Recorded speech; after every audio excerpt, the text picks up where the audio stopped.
நேர்மையாக உழைத்து கொண்டே இரு. நீ அவமானப்பட்டு அழுத இடத்தில் காலம் உன்னை சிரிக்க வைத்து அழகு பார்க்கும். Good morning, good night daily உங்களுக்கு பிடிச்சவங்க சொல்கிறாங்கன்னா அதுக்கு ரீசன் என்னன்னு தெரியுமா?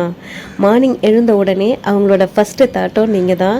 அதே மாதிரி அவங்க தூங்க போகிறதுக்கு முன்னாடி அவங்களோட லாஸ்ட் தாட்டும் நீங்கள் தான். நம்ம லவ் பண்ணுறவங்க நமக்கு உண்மையாக இருக்கணும்னு நினைக்கிறோம். ஆனால் நம்மளை லவ் பண்ணுறவங்களுக்கு நம்ம உண்மையாக இருக்கணும்னு யாருமே நினைக்கிறது இல்லைங்க. தன்னைத்தானே சமாதானம் செய்து கொள்ளும் மனநிலை அமைவதெல்லாம் ஒரு பெரிய வரந்தாங்க. வாய்த்தவர்கள் பாக்கியசாலிகள் தான்.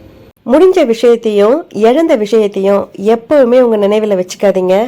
ஏன்னா நம்ம வாழ்க்கையில் அடுத்த கட்டத்தை நோக்கி போகிறதுக்கு இந்த விஷயங்கள் ரொம்ப தடையாகவே இருக்குங்க. தனிமை கொஞ்சம் வித்தியாசமானதாங்க. நம்மளே அதை எடுத்துக்கிட்டோன்னா அது இனிக்கும், மற்றவங்க நமக்கு கொடுத்தா அது கசக்கும்.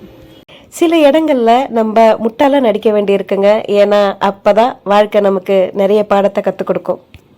நம்ம எதை ஆசைப்பட்டாலும் கிடைக்க போகிறது இல்லை. அப்புறம் எதுக்கு தேவையில்லாமல் ஆசைப்படணும்? கிடைக்கிறது கிடைக்கட்டும், கிடைக்காதது போகட்டும்னு சந்தோஷமாக இருந்துட்டு போயிடணும். வாழ்க்கையில் ஒவ்வொரு வாய்ப்பையும் பயன்படுத்திக்கங்க. ஏன்னா சில விஷயங்கள் ஒரு முறை மட்டுமே நடக்கும். முடிந்ததையும் சரி இழந்ததையும் சரி எப்போவுமே உங்கள் நினைப்பில் கொண்டு வராதீங்க. எது கிடைக்கிறதோ அதுவே உனக்கு உரியது.